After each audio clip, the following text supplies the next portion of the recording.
Welcome. Today we are going to look at how our lives can be documented with music.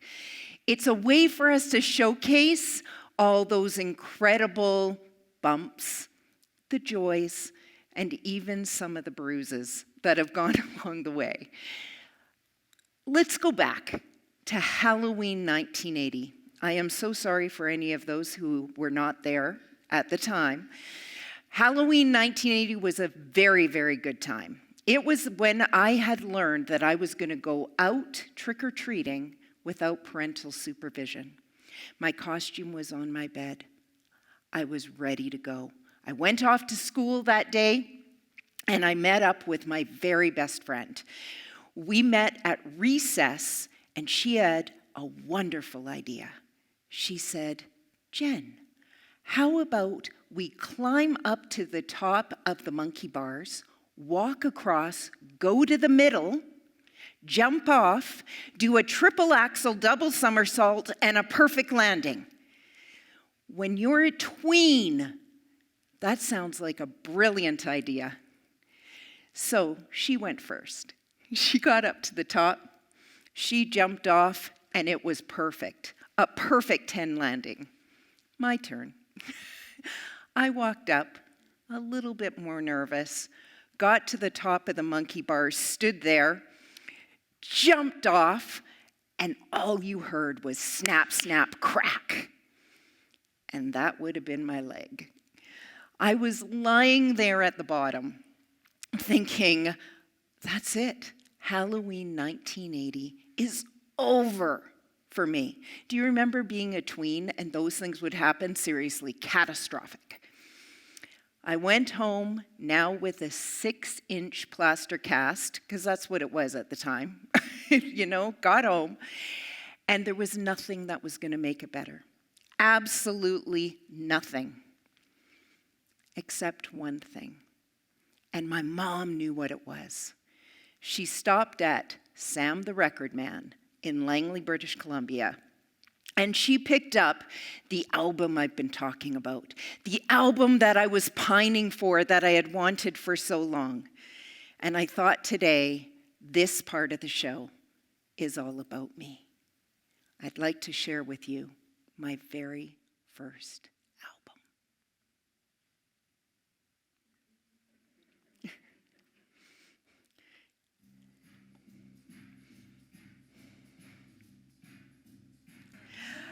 As I play this for you today, I want you to turn to somebody in the audience and just share a great album that you have experienced in your lifetime or great music that you love. Go ahead, have a conversation. What's been important to you?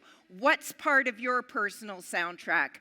What has been familiar in regards to those bumps and joys and bruises of life? Go ahead.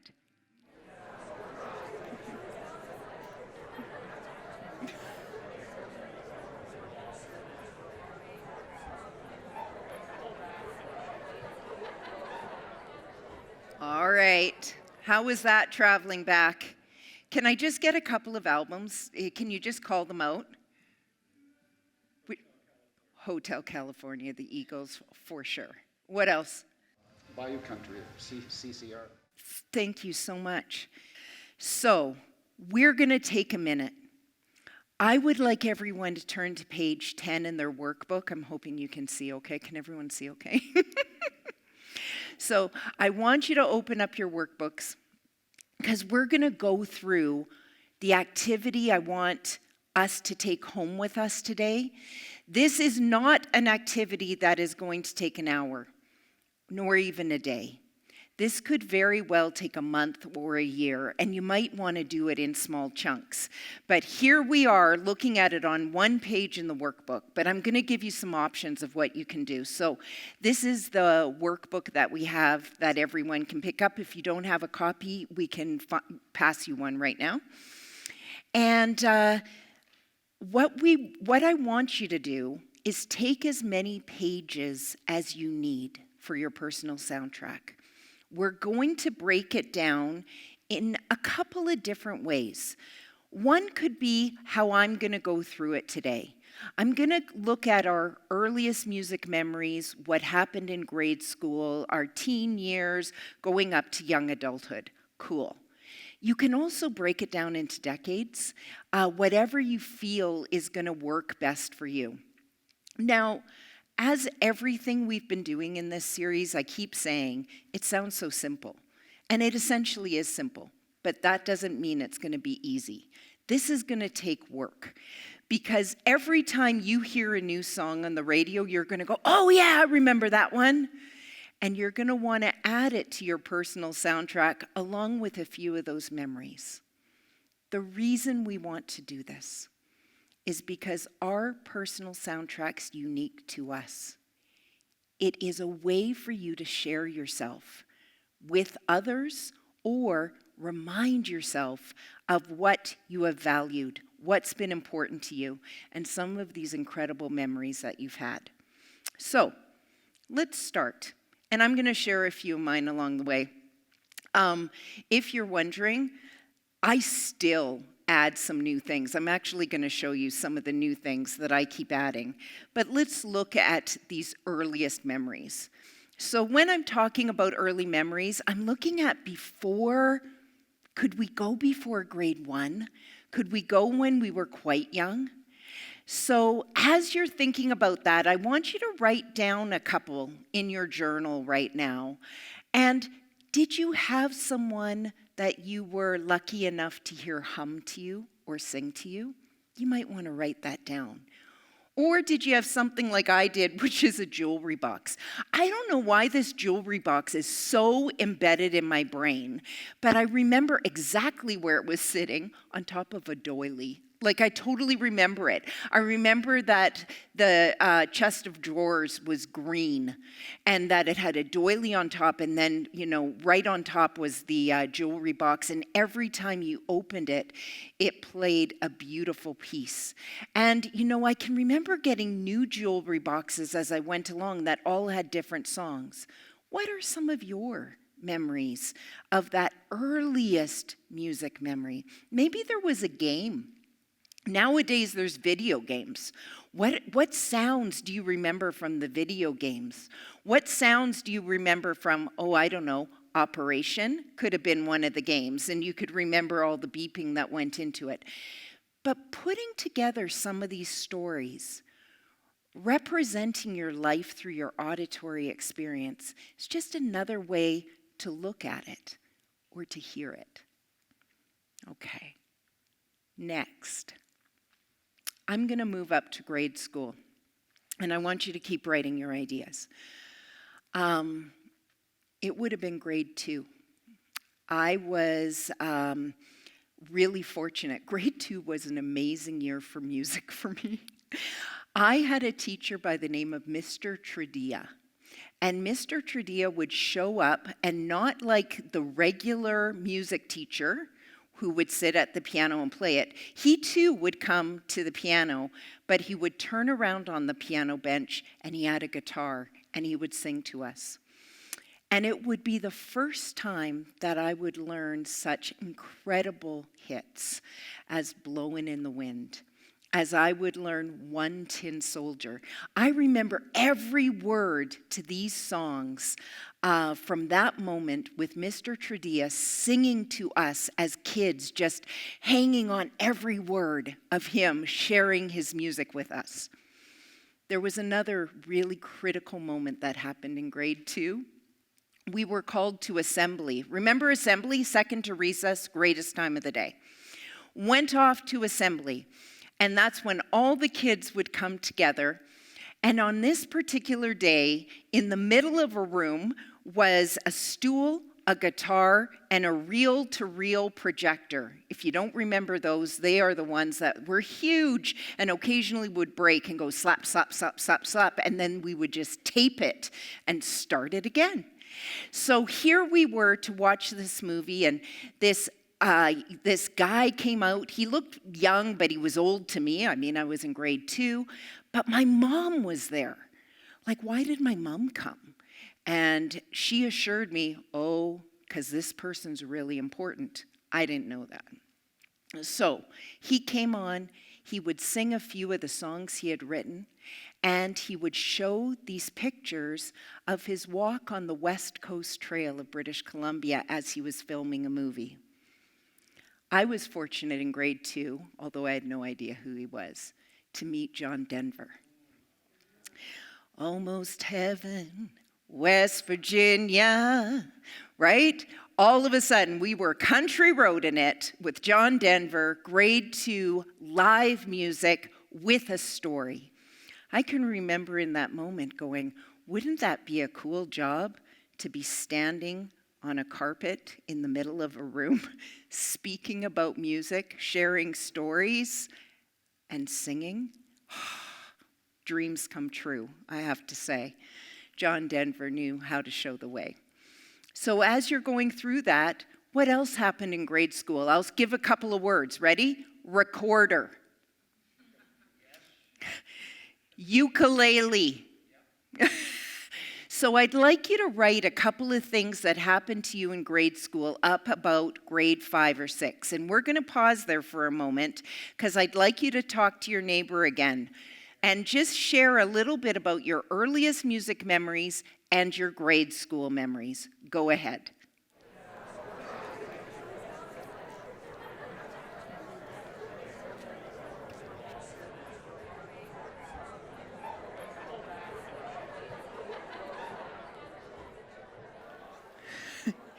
All right, thank you all. I feel like we could talk about this part for a long time. You can see why I'm saying this is not going to take a day or even, a week. This is going to take some time, and things are going to keep coming up. And if you talk to the people around you, even more will bubble up to the surface. Tweens, did anyone else have a rumpus room that kind of looked like this?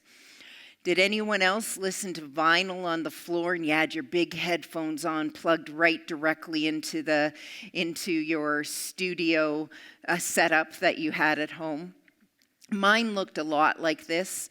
It also meant a lot of friends hanging out, and we would just listen to music. And this is the time where I talked about in the very first track around Granddad happened.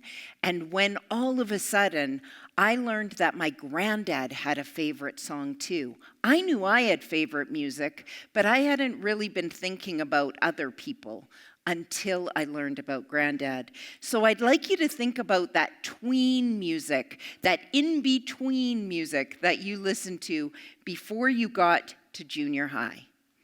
Because junior high, all of a sudden, you got picky. You got picky about the music you were listening to, and your music was the coolest. Think about what music was really important to you in junior high. Was there live music still? Were you in choirs or bands? Were you singing with friends? Were you sitting in a basement somewhere listening to music? What kind of music were you listening to? Go ahead and have another conversation with your neighbor around what you listened to during your tween and junior high years. Go ahead.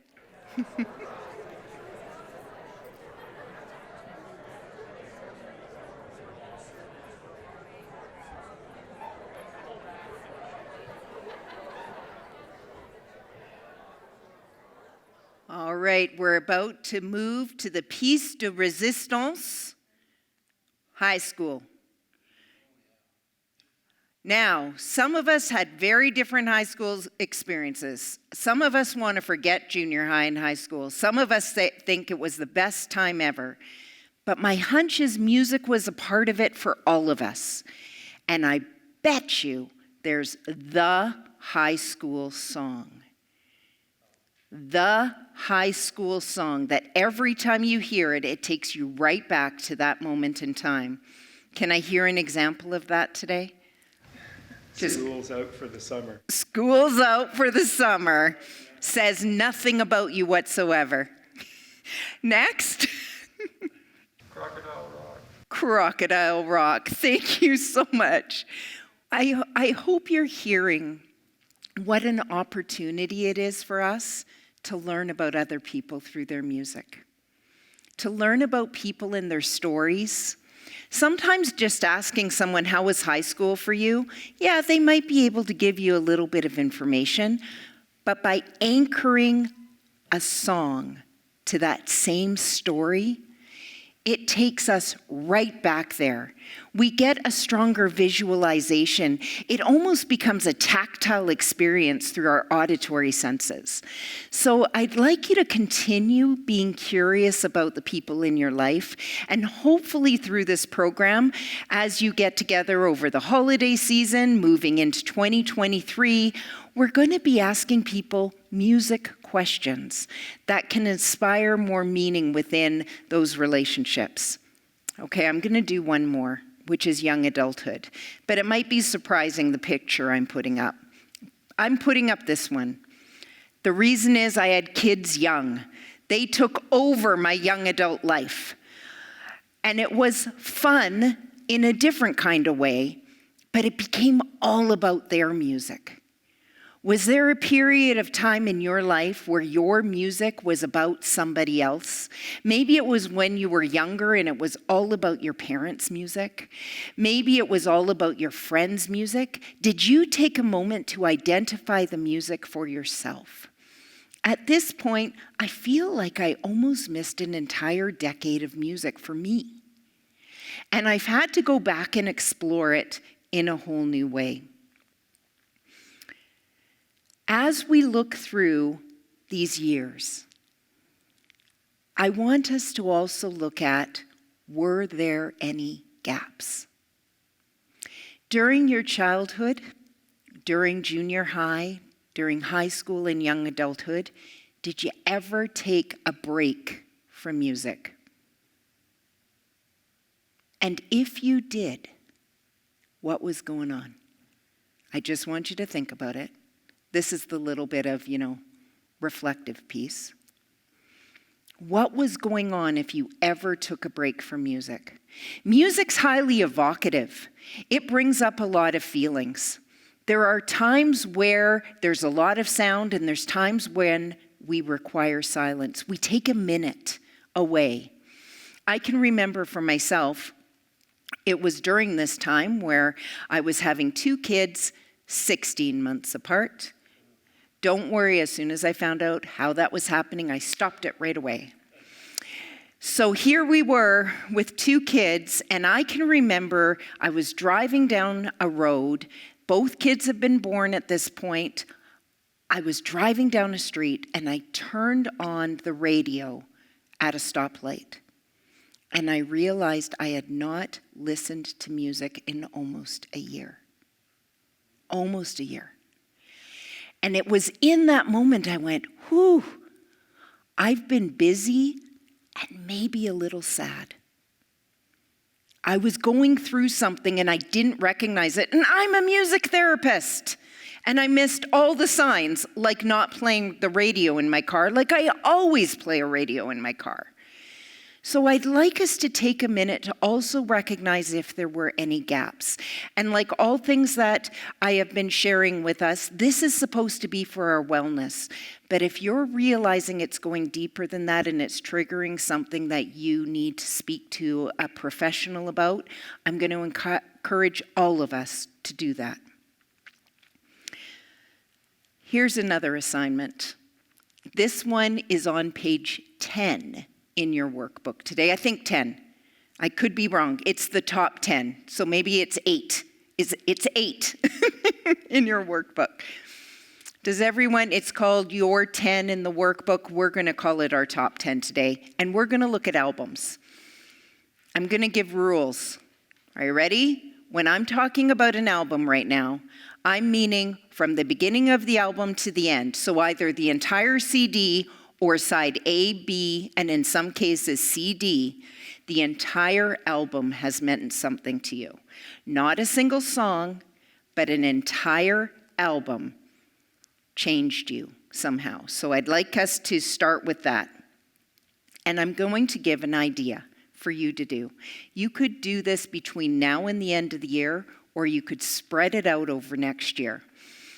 And it's a beautiful way to share a bit more about yourself and to help people be curious about who you are. and for you to be curious of who they are.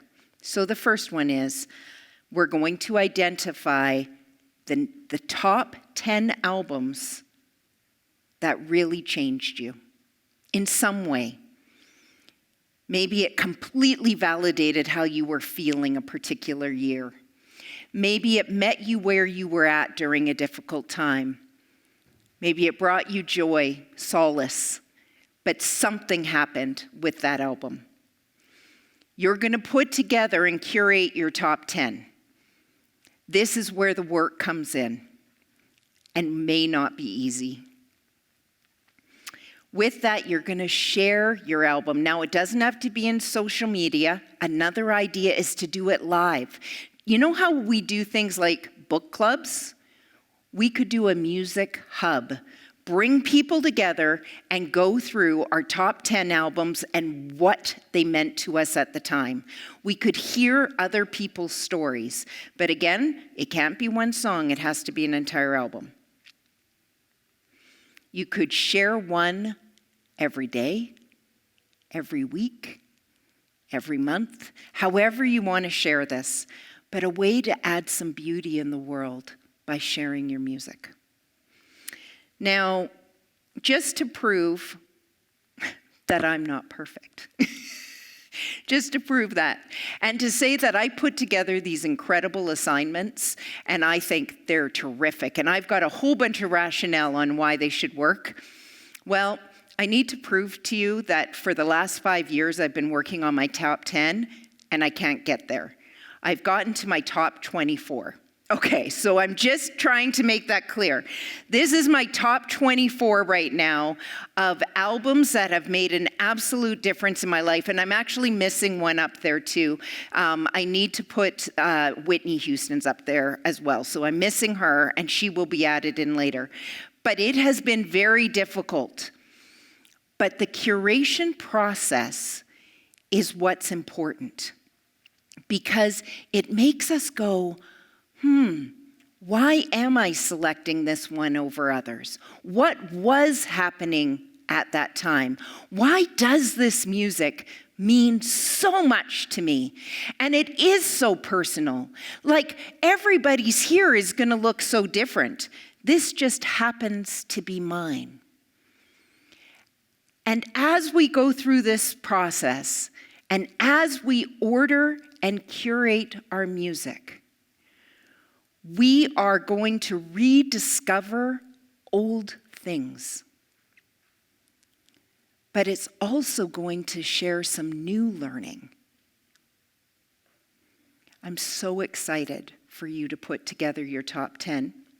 And if you share it with me, if you're on social media and want to share it with me and share it with the National Music Center, please do, because it's something we would like to bring some extra goodness into the world. And really, music is one of those things that can do that. I've got one last tip for us today. We've been talking about our personal soundtrack and what's been. We do not want to forget to explore new music. My favorite way to explore new music is to meet new friends, get together, and ask them what music has been important to them. So it doesn't have to be new music that's been produced recently. It just might be new music to you. And through that, we get to know others. I also suggest that as you get together with different generations, you ask the 7-year-old, what music do you love? And you ask the 96-year-old, what music has mattered to you the most? And we can connect in a new way over what we value and care about. Well, here's your track 4, resources and homework. You're going to finish page 8, and that's going to be your top 10 that you'll put together. And how you decide to share that is up to you.